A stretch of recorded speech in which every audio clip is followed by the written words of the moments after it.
Kumusta? Nakakamiss, no? Yung dating samahan, yung sabay-sabay kayo sa kainan, tapos mas marami pa yung tawanan. E paano?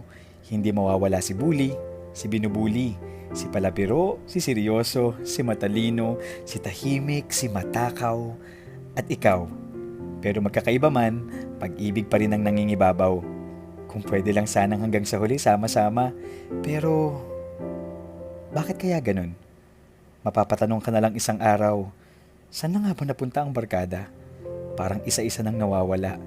Tama nga kaya na lahat ng dumarating ay umaalis din? Pwede ba nating pigilin? Pwede kaya silang pabalikin? Hindi natin alam, pero ganito na lang.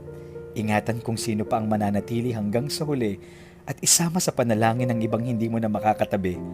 Tandaan, panahon lang ang nagbabago, hindi ang pagkakaibigan, hindi ang pagmamahalan.